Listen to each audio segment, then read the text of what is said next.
Assalamualaikum warahmatullahi wabarakatuh. Selamat datang di channel Anime 378. Jangan lupa like, comment, share, and subscribe. Dia adalah seorang putri cantik dari kerajaan Jawa yang dikagumi semua orang. Sebagai pewaris raja, anggota keluarga kerajaan iri padanya dan berencana untuk menjatuhkan Kadita dengan cara meminta seorang penyihir untuk mengutuk sang putri. Raja telah mencoba segalanya untuk menyembuhkan putri kesayangannya, tetapi itu tidak ada gunanya. Seiring waktu, kekaguman untuk Kadita memudar. Orang-orang mulai membencinya dan menuduhnya sebagai penyihir terkutuk karena penampilannya yang mengerikan, menyebabkan Kadita harus diusir dari kerajaan untuk mencegah. Rumor tentang keluarga kerajaan, dipojokkan oleh para prajurit kerajaan, Kadita melompat ke Laut Selatan sebagai jalan terakhir. Namun, Kadita diselamatkan oleh Iblis Laut. Menggunakan Trident of the Seas, Iblis mampu mematahkan kutukan kuat yang mempengaruhi Kadita. Sejak hari itu, Kadita menjadi Ratu Laut Selatan yang legendaris dan bertindak sebagai penguasa. Equipment Kadita. Kadita membutuhkan Demon Shoes untuk memenuhi urusan generasi mana yang dimilikinya. Setelah mendapatkan generasi mana, Kadita bisa beralih ke Lightning Truncheon yang akan memberi dirinya tambahan damage pada musuh yang berada di area yang sama dengan target yang terkena skill miliknya.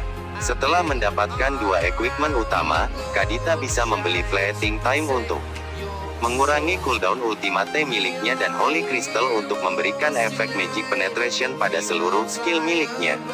Efeknya, Kadita jadi lebih sering mengeluarkan ultimate dan bisa menghancurkan musuh yang memiliki armor tebal.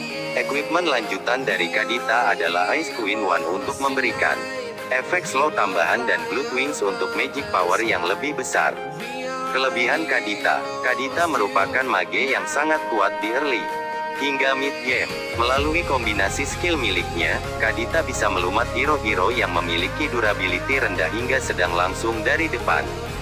Kadita juga dikenal sebagai hero yang bisa melakukan dive dengan mudah tanpa harus takut terkena damage yang terlalu besar ataupun mati diserang turtle. Kekurangan Kadita. Kadita membutuhkan positioning yang baik dan timing yang tepat dalam penggunaannya. Hal ini terjadi karena semua skill Kadita memiliki delay yang cukup besar atau animasi yang cukup lama sebelum akhirnya skill tersebut muncul dan memberikan damage. Jadi, kamu bisa menghancurkan Kadita dengan memanfaatkan delay tersebut. Selain itu Kadita sangat bergantung dengan timnya, jadi pastikan kamu melakukan kitting agar Kadita tercecer dari timnya sehingga bisa dihabisi dengan mudah. Kalau ternyata kitting tidak memungkinkan, kamu bisa mengisolasi Kadita saat tim fight. Tujuannya tentu saja agar dia tidak bisa memberikan damage yang optimal. Menurut cerita rakyat, asal-usul Kadita, mengutip laman dongeng cerita rakyat. Pada zaman dahulu, tepatnya di daerah Jawa Barat, terdapat sebuah kerajaan bernama Pakuan Pajajaran. Kerajaan tersebut dipimpin oleh seorang raja yang sangat bijaksana dan arif, yaitu Raja Prabu Siliwangi. Di bawah, rakyat sangat bahagia dan menghormati sang raja karena kepemimpinannya membuat hidup para rakyat sejahtera. Prabu Siliwangi mempunyai cukup banyak anak dari istri dan para selirnya, salah satunya bernama Putri. Ia adalah seorang gadis yang sangat cantik jelita, baik hati dan memiliki sifat yang sama seperti ayahnya. Meski demikian, Prabu Siliwangi sangat menyayangi Putri. Seiring bertambahnya usia, Putri pun memiliki paras yang cantik. Karena Putri merupakan anak tunggal maka ialah sang calon pewaris tahta Raja Prabu Siliwangi kelak. Mendengar keinginan Prabu Siliwangi untuk menjadikan Putri sebagai penerus tahta, para selir dan anak-anaknya tidak setuju. Mereka tidak rela jika Putri yang akan menjadi ratu kelak. Suatu hari, para selir dan anak-anaknya berkumpul untuk merencanakan siasat jahat untuk menyingkirkan Putri dan ibunya keluar dari istana. Untuk melancarkan rencananya mereka meminta bantuan kepada seorang penyihir sakti yang tinggal di sebuah desa terpencil yang memiliki berbagai macam ilmu hitam. Singkat cerita, penyihir suruhan selir dan anak-anak Prabu Siliwangi tersebut memberikan kutukan Putri agar tidak menjadi pewaris tahta sang raja. Dengan ilmu hitam ia putri dan ibunya agar menderita penyakit kusta. Putri dan sang permaisuri mengidap penyakit kusta yang tak kunjung sembuh. Prabu Siliwangi yang merasa heran melihat penyakit aneh pada kedua orang kesayangannya itu langsung memanggil tabib istana untuk melakukan pengobatan. Tetapi setelah dicoba dengan berbagai macam ramuan, sang tabib istana tetap tidak dapat menyembuhkan mereka. Penyakit putri dan ibundanya pun bertambah parah. Putri dapat bertahan menghadapi penyakit yang dideritanya. Namun, sang ibunda tidak dapat bertahan hingga akhirnya terakhir. Putri dan raja sangat terpukul dengan meninggalnya permaisuri. Sang Prabu juga sangat sedih melihat kondisi putri yang tidak menunjukkan tanda-tanda kesembuhannya, apalagi ia yang nantinya akan meneruskan tahta kerajaan. Pada suatu hari, para selir dan anak-anaknya datang menemui raja untuk menghasut agar putri diusir. Awalnya, raja menolak. Namun, karena takut penyakitnya menular dengan terpaksa Prabu Siliwangi menyetujui usulan tersebut. Tanpa sepengetahuan raja, putri yang mendengar pembicaraan tersebut sangat kecewa dan memutuskan melarikan diri dari istana. Dalam suasana hati yang sedih, bingung, dan tidak menentu, putri berjalan keluar dari istana tanpa tujuan yang pasti.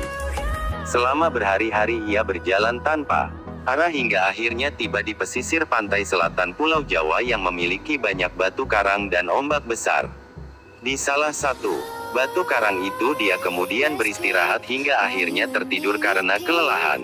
Dalam tidurnya, putri bermimpi dan mendengar bisikan gaib yang menyuruhnya diri ke laut demi kesembuhan penyakitnya. Putri pun terbangun dari tidurnya. Ia lalu merenung kata-kata gaib tersebut karena ragu apakah suara itu merupakan sebuah atau hanya orang iseng yang membisikinya saat ia tertidur. Tetapi setelah melihat keadaan sekitar dan tidak ada siapa-siapa, putri meyakini bahwa suara tersebut adalah sebuah. Meyakini bahwa suara itu sebuah, putri segera melakukan yang diperintahkan.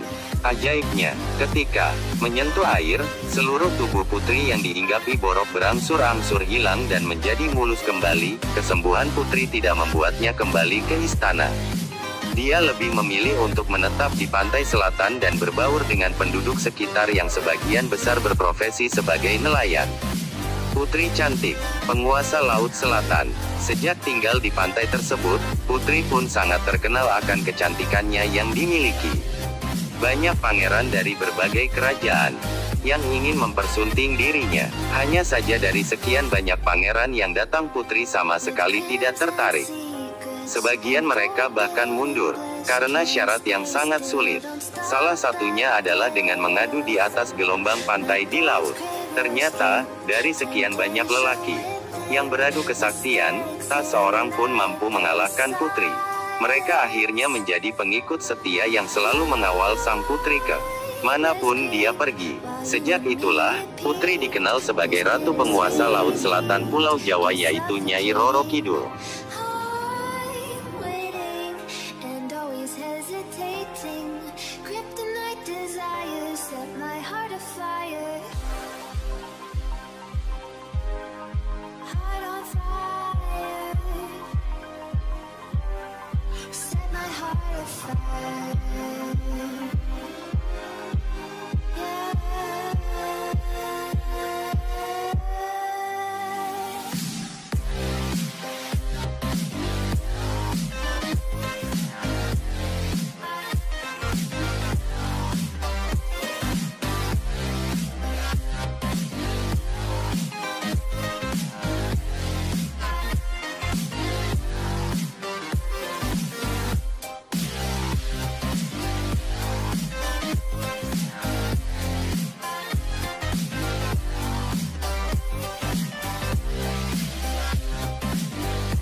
Terima kasih yang sudah bergabung di channel Anime 378.